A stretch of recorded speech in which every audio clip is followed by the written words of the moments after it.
ਪਿਆਰੇ ਬੱਚਿਓ, ਅੱਜ ਆਪ 8ਵੀਂ ਕਲਾਸ ਦਾ ਪਾਠ ਪੇਂਡੂ ਜੀਵਨ ਅਤੇ ਸਮਾਜ ਕਰਨ ਜਾ ਰਹੇ ਹਾਂ। ਅੰਗਰੇਜ਼ੀ ਸਾਮਰਾਜ ਸਮੇਂ ਭਾਰਤ ਵਿੱਚ ਬਹੁਤ ਸਾਰੀਆਂ ਆਰਥਿਕ ਤਬਦੀਲੀਆਂ ਹੋਈਆਂ। ਅੰਗਰੇਜ਼ਾਂ ਦੁਆਰਾ ਅਪਣਾਈਆਂ ਗਈਆਂ ਆਰਥਿਕ ਨੀਤੀਆਂ ਕਾਰਨ ਭਾਰਤੀ ਉਦਯੋਗ ਤਬਾਹ ਹੋ ਗਏ, ਕਿਉਂਕਿ ਅੰਗਰੇਜ਼ਾਂ ਨੇ ਭਾਰਤ ਵਿੱਚ ਕੁਝ ਨਵੇਂ ਉਦਯੋਗਾਂ ਦੀ ਸਥਾਪਨਾ ਕੀਤੀ ਜਿਨ੍ਹਾਂ ਦਾ ਉਦੇਸ਼ ਅੰਗਰੇਜ਼ਾਂ ਦੇ ਸਵਾਰਥ ਨੂੰ ਪੂਰਾ ਕਰਨਾ ਸੀ। ਅੰਗਰੇਜ਼ਾਂ ਨੇ ਭਾਰਤ ਵਿੱਚ ਲਗਾਨ ਇਕੱਠਾ ਕਰਨ ਦੇ ਸਥਾਈ ਬੰਦੋਬਸਤ, ਰਇਤਵਾੜੀ ਪ੍ਰਬੰਧ ਅਤੇ ਮਹਿਲਵਾੜੀ ਪ੍ਰਬੰਧ ਲਾਗੂ ਕੀਤੇ। ਅੰਗਰੇਜ਼ਾਂ ਦੀਆਂ ਖੇਤੀਬਾੜੀ ਸੰਬੰਧੀ ਨੀਤੀਆਂ। ਭਾਰਤ ਵਿੱਚ ਅੰਗਰੇਜ਼ਾਂ ਦੀਆਂ ਖੇਤੀਬਾੜੀ ਸੰਬੰਧੀ ਨੀਤੀਆਂ ਦਾ ਮੁੱਖ ਉਦੇਸ਼ ਭਾਰਤ ਵਿੱਚੋਂ ਵੱਧ ਤੋਂ ਵੱਧ ਧਨ ਇਕੱਠਾ ਕਰਨਾ ਸੀ। ਅੰਗਰੇਜ਼ਾਂ ਨੇ ਇਸ ਉਦੇਸ਼ ਨੂੰ ਮੁੱਖ ਰੱਖਦੇ ਹੋਏ ਭਾਰਤ ਵਿੱਚ ਵੱਖ-ਵੱਖ ਲਗਾਨ ਪ੍ਰਣਾਲੀਆਂ ਲਾਗੂ ਕੀਤੀਆਂ ਸਨ। 1765 ਈਸਵੀ ਵਿੱਚ ਅੰਗਰੇਜ਼ੀ ਈਸਟ ਇੰਡੀਆ ਕੰਪਨੀ ਨੇ ਬੰਗਾਲ, ਬਿਹਾਰ ਅਤੇ ਉੜੀਸਾ ਦੀ ਦੀਵਾਨੀ ਪ੍ਰਾਪਤ ਕਰ ਲਈ। ਠੇਕੇ ਦੇ ਭੂਮੀ ਦੇਣ ਦਾ ਪ੍ਰਬੰਧ ਜਾਂ ਇਜਾਰੇਦਾਰੀ। ਲਾਰਡ ਵਾਰਨ ਹੈਸਟਿੰਗ ਨੇ ਲਗਾਨ ਇਕੱਠਾ ਕਰਨ ਲਈ 5 ਸਾਲਾ ਠੇਕੇ ਦਾ ਪ੍ਰਬੰਧ ਕੀਤਾ। ਇਸ ਅਨੁਸਾਰ ਸਭ ਤੋਂ ਵੱਧ ਬੋਲੀ ਦੇਣ ਵਾਲਿਆਂ ਨੂੰ 5 ਸਾਲਾਂ ਲਈ ਭੂਮੀ ਕਰ ਇਕੱਠਾ ਕਰਨ ਦਾ ਅਧਿਕਾਰ ਦਿੱਤਾ ਗਿਆ, ਪਰੰਤੂ 1777 ਈਸਵੀ ਵਿੱਚ ਉਸ ਨੇ 5 ਸਾਲਾ ਠੇਕੇ ਦੀ ਥਾਂ 'ਤੇ 1 ਸਾਲ ਠੇਕੇ ਦਾ ਪ੍ਰਬੰਧ ਸ਼ੁਰੂ ਕਰਤਾ। ਇਸ ਅਨੁਸਾਰ ਠੇਕੇਦਾਰ ਕਿਸਾਨ ਨੂੰ ਵੱਧ ਤੋਂ ਵੱਧ ਲੁੱਟਦੇ ਸਨ। ਇਸ ਕਾਰਨ ਕਿਸਾਨਾਂ ਦੀ ਆਰਥਿਕ ਹਾਲਤ ਖਰਾਬ ਹੋ ਗਈ। ਇਸ ਕਰਕੇ ਲਾਰਡ ਕਾਰਨਵਾਲਿਸ ਨੇ 1793 ਈਸਵੀ ਵਿੱਚ ਬੰਗਾਲ ਅਤੇ ਬਿਹਾਰ ਦੇ ਪ੍ਰਾਂਤਾਂ ਵਿੱਚ ਸਥਾਈ ਬੰਦੋਬਸਤ ਪ੍ਰਬੰਧ ਸ਼ੁਰੂ ਕੀਤਾ। ਤਾਂ ਬੱਚਿਓ, ਲਾਰਡ ਕਾਰਨਵਾਲਿਸ ਦੀ ਫੋਟੋ ਹੈ ਜਿਸ ਨੇ ਸਥਾਈ ਬੰਦੋਬਸਤ 1793 ਵਿੱਚ ਸ਼ੁਰੂ ਕੀਤਾ ਸੀ। 1793 ਈਸਵੀ ਵਿੱਚ ਲਾਰਡ ਕਾਰਨਵਾਲਿਸ ਨੇ ਬੰਗਾਲ ਵਿੱਚ ਸਥਾਈ ਬੰਦੋਬਸਤ ਭੂਮੀ ਲਗਾਨ ਪ੍ਰਬੰਧ ਸ਼ੁਰੂ ਕੀਤਾ ਗਿਆ। ਬਾਅਦ ਵਿੱਚ ਇਸ ਸਥਾਈ ਬੰਦੋਬਸਤ ਪ੍ਰਬੰਧ ਬਿਹਾਰ, ਉੜੀਸਾ, ਬਨਾਰਸ ਅਤੇ ਉੱਤਰੀ ਭਾਰਤ ਵਿੱਚ ਵੀ ਲਾਗੂ ਕੀਤਾ ਗਿਆ। ਇਸ ਪ੍ਰਬੰਧ ਅਨੁਸਾਰ ਜ਼ਿਮੀਂਦਾਰਾਂ ਨੂੰ ਹਮੇਸ਼ਾ ਲਈ ਭੂਮੀ ਦੇ ਮਾਲਕ ਬਣਾ ਦਿੱਤਾ ਗਿਆ। ਉਹਨਾਂ ਦੁਆਰਾ ਸਰਕਾਰ ਨੂੰ ਦਿੱਤਾ ਜਾਣ ਵਾਲਾ ਲਗਾਨ ਨਿਸ਼ਚਿਤ ਕਰ ਦਿੱਤਾ, ਜੋ ਜ਼ਿਮੀਂਦਾਰ ਸਰਕਾਰੀ ਖਜ਼ਾਨੇ ਵਿੱਚ ਜਮ੍ਹਾਂ ਕਰਾਉਂਦੇ ਸਨ। ਜੇਕਰ ਉਹ ਕਿਸੇ ਕਾਰਨ ਕਰਕੇ ਅਜਿਹਾ ਨਹੀਂ ਕਰਦੇ ਸਨ ਤਾਂ ਸਰਕਾਰ ਉਹਨਾਂ ਦੀ ਜ਼ਮੀਨ ਦਾ ਕੁਝ ਹਿੱਸਾ ਵੇਚ ਕੇ ਲਗਾਨ ਦੀ ਰਕਮ ਪੂਰੀ ਕਰ ਲੈਂਦੀ ਸੀ। ਜ਼ਿਮੀਂਦਾਰਾਂ ਨੂੰ ਇਹ ਅਧਿਕਾਰ ਸੀ ਕਿ ਉਹ ਕਿਸਾਨਾਂ ਤੋਂ ਆਪਣੀ ਮਰਜ਼ੀ ਅਨੁਸਾਰ ਲਗਾਨ ਇਕੱਠਾ ਕਰ ਸਕਦੇ ਸਨ। ਸਥਾਈ ਬੰਦੋਬਸਤ ਦੇ ਦੋਸ਼। ਇਸ ਵਿਵਸਥਾ ਵਿੱਚ ਹੇਠ ਲਿਖੇ ਬਹੁਤ ਸਾਰੇ ਦੋਸ਼ ਵੀ ਸਨ। ਜ਼ਿਮੀਂਦਾਰਾਂ ਦਾ ਕਿਸਾਨ ਉੱਤੇ ਅਤਿਆਚਾਰ ਕਰਦੇ ਸਨ। ਸਰਕਾਰ ਨੂੰ ਇਸ ਨਾਲ ਆਰਥਿਕ ਹਾਨੀ ਹੋਈ ਕਿਉਂਕਿ ਉਸ ਦੀ ਆਮਦਨ ਭੂਮੀ ਕਰ ਤਾਂ ਨਿਸ਼ਚਿਤ ਸੀ, ਪਰ ਉਸ ਦਾ ਖਰਚ ਵੱਧ ਰਿਹਾ ਸੀ। ਕਰਾਂ ਦਾ ਬੋਝ ਖੇਤੀਬਾੜੀ ਨਾ ਕਰਨ ਵਾਲੇ ਹੋਰ ਧੰਦੇ ਦੇ ਲੋਕਾਂ ਉੱਤੇ ਪੈਣ ਲੱਗਾ। ਸਰਕਾਰ ਦਾ ਕਿਸਾਨਾਂ ਨਾਲ ਕੋਈ ਸਿੱਧਾ ਸੰਪਰਕ ਨਹੀਂ ਸੀ। ਇਸ ਨਾਲ ਜ਼ਮੀਂਦਾਰ ਆਲਸੀ ਅਤੇ ਐਸ਼ ਪਸੰਦ ਹੋਣ ਲੱਗ ਪਏ, ਕਿਉਂਕਿ ਉਹਨਾਂ ਨੂੰ ਪੈਸਾ ਵੱਧ ਆਉਣ ਲੱਗ ਪਿਆ ਸੀ। ਕਿਸਾਨਾਂ ਤੋਂ ਮਨਮਰਜ਼ੀ ਦਾ ਲਗਾਨ ਇਕੱਠਾ ਕਰਦੇ ਸੀ, ਇਸ ਕਰਕੇ ਉਹ ਐਸ਼ ਪਸੰਦ ਹੋ ਗਏ।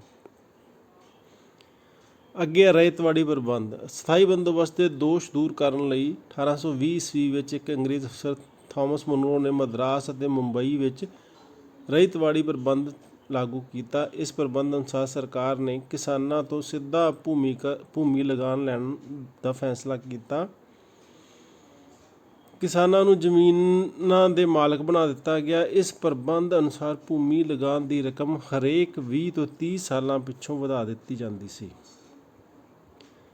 ਰਇਤਵਾੜੀ ਪ੍ਰਬੰਧ ਦੇ ਦੋਸ਼। ਰਇਤਵਾੜੀ ਪ੍ਰਬੰਧ ਅਧੀਨ ਜ਼ਿਮੀਂਦਾਰਾਂ ਦੀ ਬਜਾਏ ਸਰਕਾਰ ਕਿਸਾਨਾਂ ਦਾ ਸ਼ੋਸ਼ਣ ਕਰਦੀ ਸੀ। ਕਿਸਾਨਾਂ ਤੋਂ ਉਪਜ ਦਾ ਕਾਫੀ ਹਿੱਸਾ ਲਗਾਨ ਦੇ ਰੂਪ ਵਿੱਚ ਲੈ ਲਿਆ ਜਾਂਦਾ ਸੀ। ਕਈ ਗਰੀਬ ਕਿਸਾਨਾਂ ਨੂੰ ਲਗਾਨ ਦੀ ਰਕਮ ਅਦਾ ਕਰਨ ਲਈ ਸ਼ਾਹੂਕਾਰਾਂ ਤੋਂ ਕਰਜ਼ਾ ਲੈਣ ਬਦਲੇ ਆਪਣੀਆਂ ਜ਼ਮੀਨਾਂ ਗਹਿਣੇ ਰੱਖਣੀਆਂ ਪੈਂਦੀਆਂ ਸਨ। ਉਸ ਤੋਂ ਅੱਗੇ ਮਹਿਲਵਾੜੀ ਪ੍ਰਬੰਧ। ਦੋ ਆਪਾਂ ਕਰ ਲਏ ਆ, ਸਥਾਈ ਬੰਦੋਬਸਤ ਅਤੇ ਰਇਤਵਾੜੀ ਪ੍ਰਬੰਧ। ਤੀਜਾ ਮਹਿਲਵਾੜੀ ਪ੍ਰਬੰਧ ਆ। ਰਇਤਵਾੜੀ ਲਗਾਨ ਪ੍ਰਬੰਧ ਦੇ ਦੋਸ਼ਾਂ ਨੂੰ ਦੂਰ ਕਰਨ ਲਈ ਉੱਤਰ ਪ੍ਰਦੇਸ਼, ਪੰਜਾਬ ਅਤੇ ਮੱਧ ਭਾਰਤ ਦੇ ਕੁਝ ਇਲਾਕਿਆਂ ਵਿੱਚ ਮਹਿਲਵਾੜੀ ਲਗਾਨ ਪ੍ਰਬੰਧ ਲਾਗੂ ਕੀਤਾ ਗਿਆ। ਇਹ ਪ੍ਰਬੰਧ ਪਿੰਡ ਦੇ ਸਮੁੱਚੇ ਭਾਈਚਾਰੇ ਨਾਲ ਕੀਤਾ ਜਾਂਦਾ ਸੀ। ਇਸ ਪ੍ਰਬੰਧ ਅਨੁਸਾਰ ਸਰਕਾਰ ਨੂੰ ਲਗਾਨ ਦੇਣ ਦੀ ਜ਼ਿੰਮੇਵਾਰੀ ਸਾਰੇ ਭਾਈਚਾਰੇ ਦੀ ਹੁੰਦੀ ਸੀ। ਯਾਨੀ ਸਾਰੇ ਪਿੰਡ ਦੀ ਹੁੰਦੀ ਸੀ। ਇੱਕ ਇਕੱਲਾ ਬੰਦਾ ਲਗਾਨ ਨਹੀਂ ਦਿੰਦਾ ਸੀ, ਸਾਰੇ ਜਣੇ ਇਕੱਠਾ ਕਰਕੇ ਲਗਾਨ ਸਰਕਾਰ ਨੂੰ ਦਿੰਦੇ ਸੀ। ਇਹ ਪ੍ਰਬੰਧ ਲੰਮੇ ਸਮੇਂ ਲਈ ਕੀਤਾ ਜਾਂਦਾ ਸੀ। ਇਸ ਪ੍ਰਬੰਧ ਨੂੰ ਸਭ ਤੋਂ ਚੰਗਾ ਮੰਨਿਆ ਜਾਂਦਾ ਸੀ ਕਿਉਂਕਿ ਇਸ ਵਿੱਚ ਪਹਿਲੇ ਦੋਨੇ ਸਥਾਈ ਬੰਦੋਬਸਤ ਅਤੇ ਰਇਤਵਾੜੀ ਪ੍ਰਬੰਧਾਂ ਦੇ ਗੁਣ ਸ਼ਾਮਲ ਸਨ। ਇਸ ਪ੍ਰਬੰਧ ਦਾ ਮੁੱਖ ਦੋਸ਼ ਇਹ ਸੀ ਕਿ ਇਸ ਅਨੁਸਾਰ ਲੋਕਾਂ ਨੂੰ ਬਹੁਤ ਜ਼ਿਆਦਾ ਭੂਮੀ ਲਗਾਨ ਦੇਣਾ ਪੈਂਦਾ ਸੀ।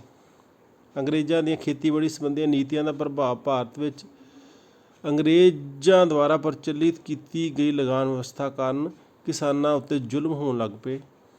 ਜ਼ਿਮੀਂਦਾਰੀ ਖੇਤਰਾਂ ਵਿੱਚ ਜਿੱਥੇ ਸਥਾਈ ਜਾਂ ਅਸਥਾਈ ਬੰਦੋਬਸਤ ਲਾਗੂ ਕੀਤੇ ਗਏ, ਉੱਥੇ ਜ਼ਿਮੀਂਦਾਰ ਕਿਸਾਨਾਂ ਦਾ ਸ਼ੋਸ਼ਣ ਕਰਦੇ ਸਨ। ਉਹ ਸਰਕਾਰ ਨੂੰ ਲਗਾਨ ਦੀ ਨਿਸ਼ਚਿਤ ਰਕਮ ਦੇ ਦਿੰਦੇ ਸਨ ਅਤੇ ਭੂਮੀ ਦੇ ਮਾਲਕ ਬਣ ਗਏ, ਪਰੰਤੂ ਉਹ ਕਿਸਾਨਾਂ ਤੋਂ ਆਪਣੀ ਇੱਛਾ ਅਨੁਸਾਰ ਲਗਾਨ ਉਗਰਾਉਂਦੇ ਸਨ।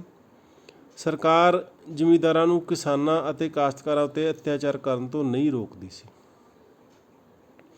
ਹੁਣ ਸਰਕਾਰਾਂ ਨੇ ਜ਼ਮੀਨਾਂ ਦਿੱਤੀਆਂ ਜ਼ਿਮੀਂਦਾਰਾਂ ਨੂੰ, ਜ਼ਿਮੀਂਦਾਰਾਂ ਨੇ ਅੱਗੇ ਜ਼ਮੀਨਾਂ ਦੇ ਦਿੱਤੀਆਂ ਕਿਸਾਨਾਂ ਨੂੰ। ਕਿਸਾਨਾਂ ਤੋਂ ਜ਼ਿਮੀਂਦਾਰ ਜਿਹੜਾ ਆਪਣੀ ਮਨਮਰਜ਼ੀ ਮੁਤਾਬਕ ਲਗਾਨ ਵਸੂਲ ਕਰਦੇ ਸੀ ਅਤੇ ਉਹਦੇ 'ਚੋਂ ਕੁਛ ਹਿੱਸਾ ਸਰਕਾਰ ਨੂੰ ਦਿੰਦੇ ਸੀ। ਜਿਹੜੇ ਖੇਤਰਾਂ ਵਿੱਚ ਰਇਤਵਾੜੀ ਅਤੇ ਮਹਿਲਵਾੜੀ ਪ੍ਰਬੰਧ ਲਾਗੂ ਕੀਤੇ ਗਏ ਸਨ, ਉੱਥੇ ਜ਼ਿਮੀਂਦਾਰਾਂ ਦੀ ਬਜਾਏ ਸਰਕਾਰ ਆਪ ਕਿਸਾਨਾਂ ਦਾ ਸ਼ੋਸ਼ਣ ਕਰਦੀ ਸੀ। ਇਹਨਾਂ ਖੇਤਰਾਂ ਵਿੱਚ ਭੂਮੀ ਲਗਾਨ ਫਸਲ ਦੀ ਉਪਜ ਦਾ 1/3 ਤੋਂ 1/2 ਭਾਗ ਲਿਆ ਜਾਂਦਾ ਸੀ, ਯਾਨੀ ਤੀਜਾ ਹਿੱਸਾ ਜਾਂ ਅੱਧਾ ਹਿੱਸਾ। 1/3 ਮਤਲਬ ਸਾਰੀ ਫਸਲ ਦਾ ਤੀਜਾ ਹਿੱਸਾ, 1/2 ਮਤਲਬ ਸਾਰੀ ਫਸਲ ਦਾ ਅੱਧਾ ਹਿੱਸਾ। ਅਤੇ ਅੱਗੋਂ ਹਰੇਕ ਸਾਲ ਲਗਾਨ ਦੀ ਦਰ ਵੱਧਦੀ ਜਾਂਦੀ ਸੀ, ਜਿਸ ਕਾਰਨ ਕਿਸਾਨ ਬਹੁਤ ਗਰੀਬ ਹੋ ਗਏ। ਇਸ ਤੋਂ ਇਲਾਵਾ ਜ਼ਮੀਨ ਦੇ ਨਿੱਜੀ ਸੰਪਤੀ ਬਣ ਜਾਣ ਕਾਰਨ ਜ਼ਮੀਨ ਦੀ ਹੌਲੀ ਹੌਲੀ ਪਰਿਵਾਰ ਦੇ ਮੈਂਬਰਾਂ ਵਿੱਚ ਵੰਡ ਹੁੰਦੀ ਗਈ। ਅੰਗਰੇਜ਼ਾਂ ਦੁਆਰਾ ਪ੍ਰਚਲਿਤ ਲਗਾਨ ਵਿਵਸਥਾ ਕਾਰਨ ਕਿਸਾਨਾਂ ਨੂੰ ਨਿਸ਼ਚਿਤ ਮਿਤੀ ਉੱਤੇ ਲਗਾਨ ਦੀ ਨਿਸ਼ਚਿਤ ਰਕਮ ਨਕਦੀ ਦੇ ਰੂਪ ਵਿੱਚ ਹਰ ਸਾਲ ਜਮ੍ਹਾਂ ਕਰਾਉਣੀ ਪੈਂਦੀ ਸੀ। ਭਾਵੇਂ ਕਿਸੇ ਸਾਲ ਅਕਾਲ, ਹੜ੍ਹ ਜਾਂ ਸੋਕਾ ਪੈ ਜਾਣ ਜਾਂ ਹੋਰ ਕਾਰਨਾਂ ਕਰਕੇ ਫਸਲਾਂ ਨਸ਼ਟ ਹੋ ਗਈਆਂ ਹੋਣ, ਅਜਿਹੀ ਹਾਲਤ ਵਿੱਚ ਕਿਸਾਨਾਂ ਨੂੰ ਆਪਣੀ ਜ਼ਮੀਨ ਸ਼ਾਹੂਕਾਰ ਪਾਸ ਗਹਿਣੇ ਰੱਖਣੀ ਪੈਂਦੀ ਸੀ ਅਤੇ ਕਰਜ਼ਾ ਲੈਣਾ ਪੈਂਦਾ ਸੀ, ਜਿਸ ਕਾਰਨ ਉਹਨਾਂ ਦੀ ਆਰਥਿਕ ਹਾਲਤ ਹੋਰ ਵੀ ਖਰਾਬ ਹੋ ਗਈ। ਕ੍ਰਿਸ਼ੀ ਵੰਜੀਕਰਨ। ਭਾਰਤ ਵਿੱਚ ਅੰਗਰੇਜ਼ੀ ਸ਼ਾਸਨ ਦੀ ਸਥਾਪਨਾ ਤੋਂ ਪਹਿਲਾਂ ਭਾਰਤੀ ਲੋਕਾਂ ਦਾ ਮੁੱਖ ਕਿੱਤਾ ਖੇਤੀਬਾੜੀ ਕਰਨਾ ਸੀ। ਖੇਤੀਬਾੜੀ ਪਿੰਡ ਦੇ ਲੋਕਾਂ ਦੀਆਂ ਲੋੜਾਂ ਨੂੰ ਪੂਰਾ ਕਰਨ ਲਈ ਕੀਤੀ ਜਾਂਦੀ ਸੀ। ਕਿਸਾਨਾਂ ਤੋਂ ਇਲਾਵਾ ਹਰੇਕ ਪਿੰਡ ਵਿੱਚ ਘੁਮਿਆਰ, ਜੁਲਾਹੇ, ਮੋਚੀ, ਤਰਖਾਣ, ਲੁਹਾਰ, ਭੈਗੀ, ਨਾਈ ਅਤੇ ਧੋਬੀ ਆਦਿ ਹੁੰਦੇ ਸਨ। ਇਹ ਸਾਰੇ ਲੋਕ ਮਿਲ ਕੇ ਪਿੰਡ ਦੀਆਂ ਜ਼ਰੂਰਤਾਂ ਨੂੰ ਪੂਰਾ ਕਰ ਲੈਂਦੇ ਸਨ, ਪਰੰਤੂ ਭਾਰਤ ਵਿੱਚ ਅੰਗਰੇਜ਼ੀ ਰਾਜ ਹੋ ਜਾਣ ਨਾਲ ਪਿੰਡਾਂ ਦੀ ਆਤਮ ਨਿਰਭਰ ਅਰਥ ਵਿਵਸਥਾ ਨੂੰ ਬਹੁਤ ਨੁਕਸਾਨ ਹੋਇਆ। ਅੰਗਰੇਜ਼ਾਂ ਦੁਆਰਾ ਲਾਗੂ ਕੀਤੀ ਗਈ ਭੂਮੀ ਲਗਾਨ ਪ੍ਰਣਾਲੀ ਅਨੁਸਾਰ ਕਿਸਾਨਾਂ ਨੂੰ ਲਗਾਨ ਦੇ ਤੌਰ 'ਤੇ ਨਿਸ਼ਚਿਤ ਰਕਮ ਸਮੇਂ ਸਿਰ ਸਰਕਾਰ ਨੂੰ ਦੇਣੀ ਪੈਂਦੀ ਸੀ। ਇਸ ਲਈ ਕਿਸਾਨ ਹੁਣ ਫਸਲ ਪਿੰਡ ਦੀਆਂ ਲੋੜਾਂ ਪੂਰੀਆਂ ਕਰਨ ਲਈ ਨਹੀਂ, ਸਗੋਂ ਵੇਚਣ ਲਈ ਪੈਦਾ ਕਰਦੇ ਸਨ। ਉਹਨਾਂ ਦਾ ਉਦੇਸ਼ ਫਸਲਾਂ ਤੋਂ ਵੱਧ ਧਨ ਕਮਾਉਣਾ ਹੋ ਗਿਆ ਸੀ, ਤਾਂ ਉਹ ਸਰਕਾਰ ਨੂੰ ਨਿਸ਼ਚਿਤ ਸਮੇਂ 'ਤੇ ਭੂਮੀ ਲਗਾਨ ਦੀ ਰਕਮ ਦੇ ਸਕਣ ਅਤੇ ਸ਼ਾਹੂਕਾਰਾਂ ਦਾ ਕਰਜ਼ਾ ਮੋੜ ਸਕਣ। ਇਸ ਤਰ੍ਹਾਂ ਪਿੰਡਾਂ ਦੀ ਕ੍ਰਿਸ਼ੀ ਦਾ ਵੰਜੀਕਰਨ ਹੋ ਗਿਆ। ਕਹਿਣ ਤੋਂ ਭਾਵ ਆ ਵੀ ਅੱਗੇ ਕਿਸਾਨੀ ਜਿਹੜੀ ਸੀ, ਫਸਲਾਂ ਆਪਾਂ ਬੀਜਦੇ ਸੀ ਸਿਰਫ ਆਪਣੇ ਘਰ ਪਰਿਵਾਰ ਦੇ ਪਿੰਡ ਦੀਆਂ ਜ਼ਰੂਰਤਾਂ ਨੂੰ ਪੂਰਾ ਕਰਨ ਲਈ। ਹੁਣ ਕਿਸਾਨ ਜਿਹੜੇ ਇਹਨੂੰ ਦੂਜੀ ਥਾਂ 'ਤੇ ਜਾ ਕੇ ਮੰਡੀ ਵਿੱਚ ਜਾਂ ਦੂਜੇ ਇਲਾਕੇ 'ਚ ਜਾ ਕੇ ਵੇਚਣ ਲੱਗ ਪਏ, ਤਾਂ ਕਿ ਉਹ ਅੰਗਰੇਜ਼ਾਂ ਦਾ ਜਿਹੜਾ ਲਗਾਨ ਸੀ ਉਹ ਦੇ ਸਕਣ। ਕਿਸਾਨ ਹੁਣ ਕਣਕ, ਕਪਾਹ, ਗੰਨਾ, ਤੇਲ ਦੇ ਬੀਜ ਅਤੇ ਪਟਸਨ ਦੀਆਂ ਫਸਲਾਂ ਬੀਜਣ ਲੱਗੇ, ਕਿਉਂਕਿ ਇਹਨਾਂ ਦੀ ਮੰਡੀਆਂ ਵਿੱਚ ਬਹੁਤ ਮੰਗ ਸੀ। ਇਹਨਾਂ ਫਸਲਾਂ ਨੂੰ ਵੇਚਣ ਨਾਲ ਕਿਸਾਨਾਂ ਨੂੰ ਵੱਧ ਆਮਦਨ ਹੋਣ ਲੱਗ ਪਈ ਸੀ। ਇੰਗਲੈਂਡ ਵਿੱਚ ਉਦਯੋਗਿਕ ਕ੍ਰਾਂਤੀ ਆਉਣ ਕਾਰਨ ਉੱਥੇ ਸਥਾਪਿਤ ਕੀਤੇ ਗਏ ਕਾਰਖਾਨਿਆਂ ਲਈ ਕੱਚੇ ਮਾਲ ਦੀ ਬਹੁਤ ਲੋੜ ਸੀ। ਇਸ ਕਰਕੇ ਅੰਗਰੇਜ਼ੀ ਸਰਕਾਰ ਨੇ ਖੇਤੀਬਾੜੀ ਭਾਵ ਕ੍ਰਿਸ਼ੀ ਦਾ ਵੰਜੀਕਰਨ ਸ਼ੁਰੂ ਕਰ ਦਿੱਤਾ, ਜੋ ਪੰਜਾਬ, ਬੰਗਾਲ, ਗੁਜਰਾਤ, ਖਾਨਦੇਸ਼, ਬਰਾਰ ਆਦਿ ਖੇਤਰਾਂ ਵਿੱਚ ਸਭ ਤੋਂ ਵੱਧ ਹੋਇਆ ਸੀ। ਕ੍ਰਿਸ਼ੀ ਵੰਜੀਕਰਨ ਦੇ ਪ੍ਰਭਾਵ। ਕੀ ਪ੍ਰਭਾਵ ਪਏ? ਲਾਭ ਪਹਿਲਾਂ ਦੇਖਣੇ ਵੀ ਕੀ ਲਾਭ ਹੋਏ। ਕ੍ਰਿਸ਼ੀ ਵੰਜੀਕਰਨ ਦੇ ਕਾਰਨ ਹੀ ਕਈ ਕਿਸਮ ਦੀਆਂ ਫਸਲਾਂ ਉਗਾਈਆਂ ਜਾ ਸਕੀਆਂ ਅਤੇ ਪੈਦਾਵਾਰ ਵਿੱਚ ਵਾਧਾ ਹੋਇਆ। ਸਿੱਟੇ ਵਜੋਂ ਆਵਾਜਾਈ ਦੇ ਸਾਧਨਾਂ ਦਾ ਵਿਕਾਸ ਹੋਇਆ, ਜਿਸ ਕਰਕੇ ਕਿਸਾਨਾਂ ਲਈ ਸ਼ਹਿਰ ਦੀਆਂ ਮੰਡੀਆਂ ਵਿੱਚ ਜਾਣਾ ਆਸਾਨ ਹੋ ਗਿਆ। ਉਹ ਸ਼ਹਿਰਾਂ ਤੋਂ ਕੱਪੜੇ ਅਤੇ ਹੋਰ ਲੋੜੀਂਦੀਆਂ ਚੀਜ਼ਾਂ ਸਸਤੇ ਮੁੱਲ 'ਤੇ ਖਰੀਦ ਕੇ ਲਿਆ ਸਕਦੇ ਸਨ। ਕਿਸਾਨਾਂ ਦਾ ਸ਼ਹਿਰਾਂ ਨਾਲ ਸੰਪਰਕ ਹੋ ਜਾਣ ਕਾਰਨ ਉਹਨਾਂ ਦਾ ਦ੍ਰਿਸ਼ਟੀਕੋਣ ਵਿਸ਼ਾਲ ਹੋ ਗਿਆ। ਸਿੱਟੇ ਵਜੋਂ ਕਿਸਾਨਾਂ ਵਿੱਚ ਹੌਲੀ ਹੌਲੀ ਰਾਸ਼ਟਰੀ ਜਾਗਤੀ ਉਤਪੰਨ ਹੋ ਗਈ। ਨੁਕਸਾਨ ਕੀ ਹੋਏ? ਹਾਨੀਆਂ। ਕਿਸਾਨਾਂ ਨੂੰ ਜਿੱਥੇ ਕ੍ਰਿਸ਼ੀ ਵੰਜੀਕਰਨ ਦੇ ਲਾਭ ਹੋਏ, ਉੱਥੇ ਇਸ ਦੀਆਂ ਹਾਨੀਆਂ ਵੀ ਕਾਫੀ ਹੋਈਆਂ। ਕਿਸਾਨ ਪੁਰਾਣੇ ਢੰਗਾਂ ਨਾਲ ਖੇਤੀ ਕਰਦੇ ਸਨ ਅਤੇ ਮੰਡੀਆਂ ਵਿੱਚ ਉਹਨਾਂ ਦੀਆਂ ਫਸਲਾਂ ਦਾ ਮੁਕਾਬਲਾ ਅਮਰੀਕਾ, ਚੀਨ, ਆਸਟ੍ਰੇਲੀਆ, ਯੂਰਪ ਆਦਿ ਦੀਆਂ ਫਸਲਾਂ ਨਾਲ ਹੁੰਦਾ ਸੀ, ਜੋ ਕਿ ਮਸ਼ੀਨਾਂ ਨਾਲ ਉਗਾਈਆਂ ਜਾਂਦੀਆਂ ਸੀ। ਇਸ ਕਰਕੇ ਕਿਸਾਨਾਂ ਨੂੰ ਜ਼ਿਆਦਾ ਲਾਭ ਨਹੀਂ ਹੋ ਸਕਦਾ ਸੀ। ਇਸ ਤੋਂ ਇਲਾਵਾ ਕਿਸਾਨਾਂ ਨੂੰ ਆਪਣੀ ਫਸਲ ਮੰਡੀ ਵਿੱਚ ਆੜ੍ਹਤੀਆਂ ਦੀ ਸਹਾਇਤਾ ਨਾਲ ਵੇਚਣੀ ਪੈਂਦੀ ਸੀ, ਜਿਹੜਾ ਕਿ ਵੱਧ ਮੁਨਾਫਾ ਆਪ ਲੈ ਜਾਂਦਾ ਸੀ ਅਤੇ ਕਿਸਾਨਾਂ ਨੂੰ ਉਸਦੀ ਫਸਲ ਦਾ ਪੂਰਾ ਮੁੱਲ ਵੀ ਨਹੀਂ ਮਿਲਦਾ ਸੀ। ਕਿਸਾਨਾਂ ਦੁਆਰਾ ਵਿਦਰੋਹ। ਅੰਗਰੇਜ਼ਾਂ ਨੇ ਭਾਰਤ ਦੇ ਜਿੱਤੇ ਹੋਏ ਪ੍ਰਦੇਸ਼ਾਂ ਵਿੱਚ ਵੱਖ-ਵੱਖ ਲਗਾਨ ਪ੍ਰਣਾਲੀਆਂ ਲਾਗੂ ਕੀਤੀਆਂ, ਜਿਨ੍ਹਾਂ ਅਨੁਸਾਰ ਕਿਸਾਨਾਂ ਨੂੰ ਬਹੁਤ ਜ਼ਿਆਦਾ ਲਗਾਨ ਦੇਣਾ ਪੈਂਦਾ ਸੀ। ਇਸ ਕਰਕੇ ਉਹ ਸ਼ਾਹੂਕਾਰਾਂ ਦੇ ਕਰਜ਼ਾਈ ਹੋ ਜਾਂਦੇ ਸਨ। ਬੰਗਾਲ ਦੀ ਸਥਾਈ ਬੰਦੋਬਸਤ ਅਨੁਸਾਰ ਅੰਗਰੇਜ਼ਾਂ ਨੇ ਵਿਕਰੀ ਕਾਨੂੰਨ ਲਾਗੂ ਕੀਤਾ। ਇਸ ਕਾਨੂੰਨ ਅਨੁਸਾਰ ਜਿਹੜਾ ਜ਼ਮੀਂਦਾਰ ਹਰੇਕ ਸਾਲ 31 ਮਾਰਚ ਨੂੰ ਭੂਮੀ ਕਰ ਦੀ ਰਕਮ ਸਰਕਾਰੀ ਖਜ਼ਾਨੇ ਵਿੱਚ ਜਮ੍ਹਾਂ ਨਹੀਂ ਕਰਾਉਂਦਾ ਸੀਗਾ, ਉਸ ਦੀ ਭੂਮੀ ਕਿਸੇ ਹੋਰ ਜ਼ਮੀਂਦਾਰ ਨੂੰ ਵੇਚ ਦਿੱਤੀ ਜਾਂਦੀ ਸੀ। ਇਸ ਤੋਂ ਇਲਾਵਾ ਅੰਗਰੇਜ਼ਾਂ ਨੇ ਬਹੁਤ ਸਾਰੀਆਂ ਜ਼ਮੀਨਾਂ ਜ਼ਬਤ ਕਰ ਲਈਆਂ। ਉਹਨਾਂ ਨੇ ਕਰ ਮੁਕਤ ਜ਼ਮੀਨਾਂ ਤੇ ਜਿਹੜੀਆਂ ਕਿ ਬਾਦਸ਼ਾਹ ਵੱਲੋਂ ਰਾਜ ਦੀ ਜ਼ਗੀਰਦਾਰਾਂ ਨੂੰ ਇਨਾਮ ਵਜੋਂ ਦਿੱਤੀਆਂ ਗਈਆਂ ਸਨ, ਉਹਨਾਂ 'ਤੇ ਮੁੜ ਕਰ ਲਗਾ ਦਿੱਤਾ। ਲਗਾਨ ਦਰ ਵੀ ਪਹਿਲਾਂ ਨਾਲੋਂ ਵਧਾ ਦਿੱਤੀ ਗਈ। ਸਰਕਾਰ ਲਗਾਨ ਇਕੱਠਾ ਕਰਨ ਸਮੇਂ ਬੜੀ ਸਖਤੀ ਕਰਦੀ ਸੀ। ਇਹਨਾਂ ਕਾਰਨਾਂ ਕਰਕੇ ਕਿਸਾਨਾਂ ਦੀ ਹਾਲਤ ਬਹੁਤ ਖਰਾਬ ਹੋ ਗਈ। ਸਿੱਟੇ ਵਜੋਂ ਉਹਨਾਂ ਨੇ ਅੰਗਰੇਜ਼ਾਂ ਵਿਰੁੱਧ ਵਿਦਰੋਹ ਸ਼ੁਰੂ ਕਰ ਦਿੱਤਾ। 1849 ਈਸਵੀ ਵਿੱਚ ਪੰਜਾਬ ਦੇ ਵੱਖ-ਵੱਖ ਭਾਗਾਂ ਵਿੱਚ, ਜਿਵੇਂ ਕਿ ਪਟਿਆਲਾ ਅਤੇ ਰਾਵਲਪਿੰਡੀ, ਜੋ ਹੁਣ ਪਾਕਿਸਤਾਨ ਦੇ ਵਿੱਚ, ਇੱਥੇ ਕਿਸਾਨਾਂ ਦੇ ਵਿਦਰੋਹ ਹੋਏ। ਨੀਲ ਵਿਦਰੋਹ ਬਹੁਤ ਪ੍ਰਮੁੱਖ ਵਿਦਰੋਹ ਹੈ। ਨੀਲ ਆਪਾਂ ਨੂੰ ਪਤਾ, ਆਪਾਂ ਘਰਾਂ 'ਚ ਵਰਤਦੇ ਨੀਲ, ਜਿਹੜਾ ਚਿੱਟੇ ਕੱਪੜਿਆਂ ਦਾ ਰੰਗ ਜਿਹੜਾ ਜਾਂ ਉਹਨੂੰ ਚਮਕਣਾ ਬਣਾਉਣ ਵਾਸਤੇ, ਉਸ ਸੰਬੰਧੀ ਕੀ ਵਿਦਰੋਹ ਹੋਇਆ। ਨੀਲ ਦੀ ਖੇਤੀ ਕਰਨ ਵਾਲੇ ਕਿਸਾਨਾਂ ਨੇ ਵੀ ਨੀਲ ਦੇ ਉਤਪਾਦਨ 'ਤੇ ਵੱਧ ਲਗਾਉਣ ਵਿਰੁੱਧ ਵਿਦਰੋਹ ਕੀਤੇ। 1858 ਈਸਵੀ ਤੋਂ 1860 ਈਸਵੀ ਤੱਕ ਬੰਗਾਲ ਅਤੇ ਬਿਹਾਰ ਦੇ ਬਹੁਤ ਵੱਡੇ ਇਲਾਕੇ ਵਿੱਚ ਇਹ ਵਿਦਰੋਹ ਫੈਲ ਗਿਆ ਸੀ।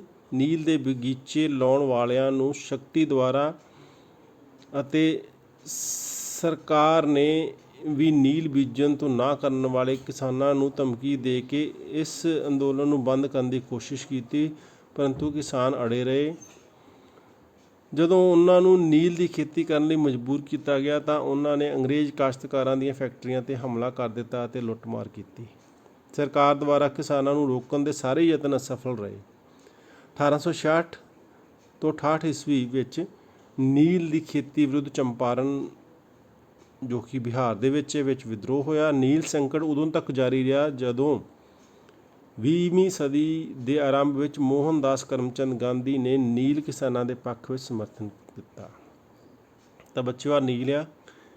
ਇਸ ਤਰ੍ਹਾਂ ਨੀਲ ਜਿਹੜਾ ਹੈਗਾ ਆ ਕੱਪੜਿਆਂ ਨੂੰ ਲਾਇਆ ਜਾਂਦਾ, ਅਤੇ ਇਹ ਨੀਲ ਇੰਗਲੈਂਡ ਦੇ ਵਿੱਚ ਜਿਹੜੀ ਪ੍ਰਿੰਟਿੰਗ ਪ੍ਰੈਸ ਸੀ, ਕਿਤਾਬਾਂ ਜਾਂ ਅਖਬਾਰਾਂ ਛਾਪਣ ਵਾਲੀ ਪ੍ਰੈਸ ਸੀ, ਉਹਦੇ ਵਿੱਚ ਰੰਗ ਵਰਤਿਆ ਜਾਂਦਾ। ਇਸ ਕਰਕੇ ਇਹਦੀ ਮੰਗ ਬਹੁਤ ਵੱਧ ਗਈ ਸੀ। ਤਾਂ ਜਿਹੜੇ ਅੰਗਰੇਜ਼ ਸੀ, ਕਿਸਾਨਾਂ ਨੂੰ ਕਹਿੰਦੇ ਸੀ ਤੁਸੀਂ ਵੱਧ ਤੋਂ ਵੱਧ ਨੀਲ ਜਿਹੜਾ ਆ ਨੀਲ ਦੀ ਖੇਤੀ ਕਰੋ। ਆਹ ਨੀਲ ਦੀਆਂ ਫੈਕਟਰੀਆਂ ਆ, ਇਹਦੇ ਵਿੱਚ ਅੰਗਰੇਜ਼ਾਂ ਦੇ ਕਿਵੇਂ ਨੀਲ ਜਿਹੜਾ ਤਿਆਰ ਕੀਤਾ ਜਾਂਦਾ ਸੀ। ਜਾਂ ਮਹਾਤਮਾ ਗਾਂਧੀ ਜਦੋਂ ਨੀਲ ਵਿਦਰੋਹ ਦੇ ਵਿੱਚ ਚੰਪਾਰਨ ਦੇ ਵਿੱਚ ਇਹਨਾਂ ਕਿਸਾਨਾਂ ਦੇ ਨਾਲ ਉਹਨਾਂ ਨੇ ਸਮਰਥਨ ਕੀਤਾ। ਇਸ ਪਾਠ ਵਿੱਚ ਜੋ ਆਪਾਂ ਪੜ੍ਹਿਆ, ਉਹਦੇ ਵਿੱਚ ਜੋ ਕੁਛ ਯਾਦ ਕਰਨ ਵਾਲੀਆਂ ਗੱਲਾਂ ਹੈਗੀਆਂ ਉਹ ਕੀ ਹਨ? ਪਹਿਲਾ, ਸਥਾਈ ਬੰਦੋਬਸਤ 1793 ਈਸਵੀ ਵਿੱਚ, ਰਈਤਵਾੜੀ ਪ੍ਰਬੰਧ 1820 ਈਸਵੀ ਵਿੱਚ ਅਤੇ ਮਹਿਲਵਾੜੀ ਪ੍ਰਬੰਧ, ਇਹਨਾਂ ਸਾਰਿਆਂ ਦੇ ਇੱਕੋ ਜਿਹੇ ਅਤੇ ਲੰਬੇ ਸਮੇਂ ਤੱਕ ਪ੍ਰਭਾਵ ਰਹੇ। ਤਿੰਨ ਚੀਜ਼ਾਂ ਯਾਦ ਰੱਖਣੀਆਂ: ਸਥਾਈ ਬੰਦੋਬਸਤ, ਰਈਤਵਾੜੀ ਪ੍ਰਬੰਧ ਅਤੇ ਮਹਿਲਵਾੜੀ ਪ੍ਰਬੰਧ। ਇਹ ਅੰਗਰੇਜ਼ਾਂ ਨੇ ਲਾਏ ਸੀ ਕਿਸਾਨਾਂ ਤੋਂ ਲਗਾਨ ਵਸੂਲ ਕਰਨ ਲਈ। ਲਗਾਨ ਮਤਲਬ ਟੈਕਸ ਲੈਣ ਦੇ ਲਈ। ਜੋ ਫਸਲ ਉਹ ਬੀਜਦੇ ਸੀ ਉਹਨੂੰ ਟੈਕਸ ਦੇ ਰੂਪ ਵਿੱਚ ਉਹ ਲੈਂਦੇ ਸੀਗੇ।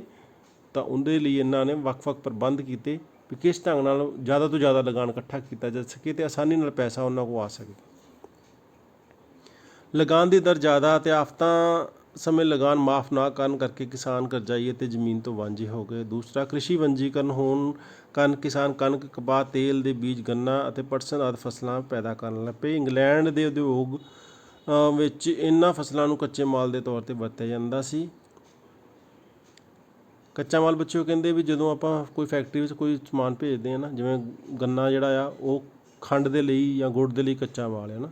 ਕੋਈ ਵੀ ਚੀਜ਼ ਤਿਆਰ ਕਰਨ ਦੇ ਲਈ ਜਦੋਂ ਆਪਾਂ ਕੋਈ ਸਮਾਨ ਵਰਤਦੇ ਹਾਂ, ਅੱਗਿਓਂ ਕੋਈ ਚੀਜ਼ ਤਿਆਰ ਹੁੰਦੀ ਆ, ਉਹ ਜਿਹੜੀ ਸਮਾਨ ਹੈ ਉਹ ਕੱਚਾ ਮਾਲ ਹੁੰਦਾ। ਅਤੇ ਭਾਰਤੀ ਕਿਸਾਨਾਂ ਤੋਂ ਬਹੁਤ ਘੱਟ ਕੀਮਤ 'ਤੇ ਇਹਨਾਂ ਫਸਲਾਂ ਨੂੰ ਅੰਗਰੇਜ਼ਾਂ ਵੱਲੋਂ ਖਰੀਦਿਆ ਗਿਆ। ਤੀਸਰਾ, ਕਿਸਾਨਾਂ ਵੱਲੋਂ ਵੱਖ-ਵੱਖ ਥਾਵਾਂ 'ਤੇ ਅੰਗਰੇਜ਼ੀ ਸਰਕਾਰ ਦੀਆਂ ਨੀਤੀਆਂ ਵਿਰੁੱਧ ਵਿਦਰੋਹ ਕੀਤੇ ਗਏ। ਚੌਥਾ, 1858 ਤੋਂ 1860 ਈਸਵੀ ਦੌਰਾਨ ਬੰਗਾਲ ਅਤੇ ਬਿਹਾਰ ਦੇ ਨੀਲ ਉਤਪਾਦਕਾਂ ਵੱਲੋਂ ਵੀ ਅੰਗਰੇਜ਼ੀ ਸਰਕਾਰ ਦੇ ਵਿਰੁੱਧ ਵੱਖ-ਵੱਖ ਥਾਵਾਂ 'ਤੇ ਵਿਦਰੋਹ ਕੀਤੇ ਗਏ। ਤਾਂ ਸੋ ਇਹ ਆਪਣਾ ਬੱਚਿਓ ਪਾਠ ਸੀ, ਅਤੇ ਆਸ ਹੈ ਵੀ ਤੁਸੀਂ ਸਾਰਿਆਂ ਨੇ ਚੰਗੀ ਤਰ੍ਹਾਂ ਇਹਨੂੰ ਸਮਝ ਲਿਆ ਹੋਊਗਾ। ਆਉਣ ਵਾਲੇ ਸਮੇਂ ਦੇ ਵਿੱਚ ਆਪਾਂ ਇਹਦੇ ਕੁਐਸਚਨ ਆਨਸਰਾਂ ਸੰਬੰਧੀ ਵੀਡੀਓ ਵੀ ਤਿਆਰ ਕਰਾਂਗੇ। ਧੰਨਵਾਦ।